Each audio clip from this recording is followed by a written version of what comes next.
Haiti earthquake. The death toll from the 7.2 magnitude quake that struck Haiti on August 14 has risen to over 2,200, as aid workers struggle to reach remote areas and deliver supplies. The country is also facing a political crisis and a tropical storm. COVID-19 pandemic. The Delta variant is driving a surge of cases and hospitalizations in many countries, especially among the unvaccinated. The World Health Organization warns that Africa is facing a third wave that could overwhelm its health systems.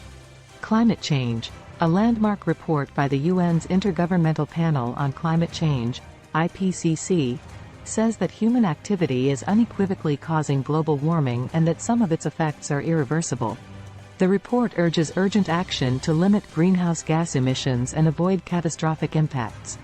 Severe storm sparks tornadoes, kills 5 people in U.S. state of Michigan.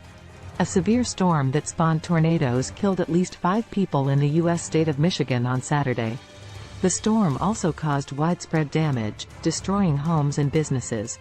The National Weather Service said that at least 10 tornadoes touched down in Michigan, including one that was rated EF3, the second highest rating on the tornado scale. Wildfires.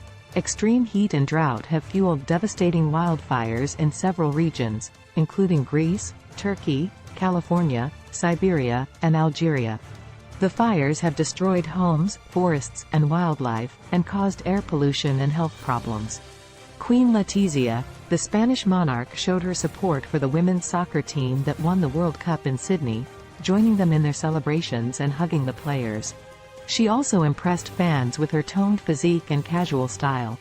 Bray Wyatt, the WWE superstar, passed away at 36, shocking the pro wrestling community. He was known for his creative and charismatic characters, such as The Fiend and the Eater of Worlds. His cause of death has not been revealed. Luis Rubiales, the president of the Spanish Soccer Federation, refused to resign after he kissed Jennifer Hermoso, the captain of the women's team, on the cheek during the medal ceremony. He said it was a gesture of affection and respect, not harassment. Climate change. The UN's IPCC report has sparked global calls for action to reduce greenhouse gas emissions and limit global warming. Some countries have pledged to increase their climate ambitions, while others face criticism for their lack of commitment. Ethiopia Marathon. Amane Bariso Shankuel led an Ethiopian 1-2 as she won the women's marathon at the World Athletics Championships in Oregon. She was followed by her compatriot Tigist Memuya, while Kenya's Ruth Chepngetich took the bronze medal. U.S. politics. President Joe Biden has defended his decision to withdraw from Afghanistan, saying it was time to end the forever war. He also said he would not extend the August 31 deadline for evacuations, despite pressure from allies and lawmakers. Japan earthquake. A powerful 6.8 magnitude earthquake struck off the coast of Japan's northern island of Hokkaido, causing some damage and power outages. No tsunami warning was issued and no injuries were reported. Spain's Queen Letizia, the former news anchor, has proved she's the most down-to-earth queen, as she joined the Spanish team's boisterous celebrations following their win at the Women's World Cup in Sydney last weekend. Ethiopia Marathon.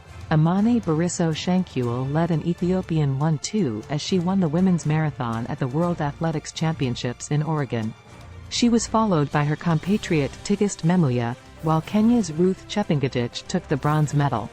U.S. women's soccer. The U.S. women's national team was replaced at the top of FIFA's world rankings by Sweden, the first time USWNT has not been number 1 in more than 6 years.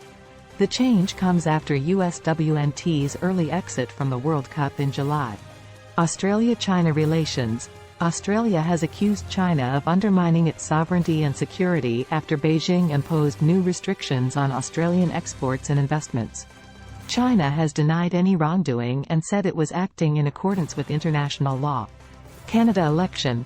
Prime Minister Justin Trudeau is facing a tough challenge from his Conservative rival Erin O'Toole, as Canadians head to the polls on September 20. The latest polls show a tight race, with both parties neck and neck. Harare residents fear violence as questions simmer over Zimbabwe election. Residents of the Zimbabwean capital, Harare, are fearful of violence after the country's disputed presidential election.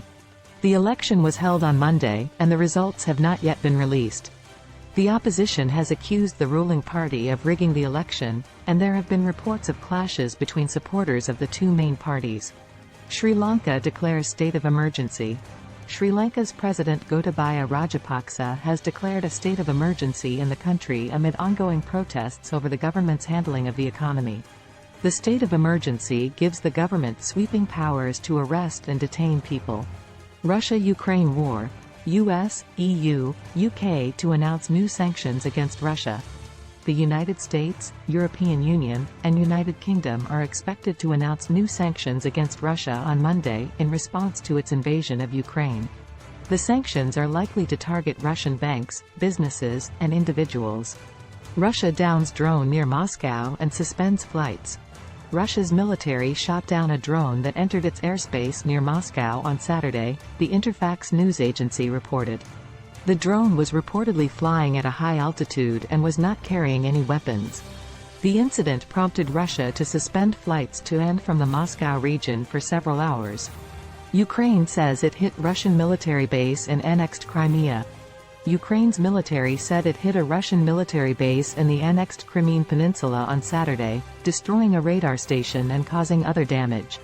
The Russian military denied the claim, saying that no Ukrainian missiles had reached the peninsula. Afghanistan crisis. The Taliban have tightened their grip on Kabul, setting up checkpoints and patrols across the city. They have also warned of consequences if the US and its allies extend their evacuation deadline beyond August 31. France wildfires. More than 1,000 firefighters are battling a huge blaze that has ravaged parts of southern France, destroying homes and forcing thousands to flee. The fire, which started on Monday, has spread across 7,000 hectares of land.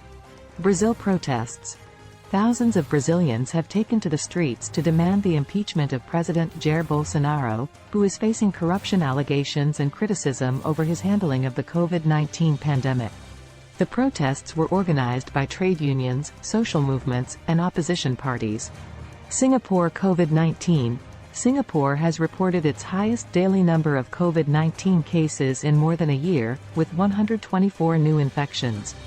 The spike comes as the city-state prepares to ease some of its restrictions and reopen its borders to vaccinated travelers. Taiwan reports combat drones as China military activities continue.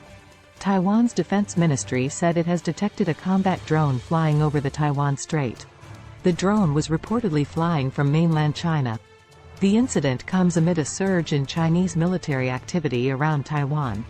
Australia, Philippines hold military drills, and plan South China Sea patrols. Australia and the Philippines have held joint military drills in the South China Sea. The drills are a sign of the two countries' growing cooperation in the face of China's growing assertiveness in the region. The drills included exercises in air defense, anti-submarine warfare, and amphibious operations. Myanmar coup. The leader of Myanmar's military junta, Min Aung Hlaing, has declared himself prime minister and said he would hold elections by 2023.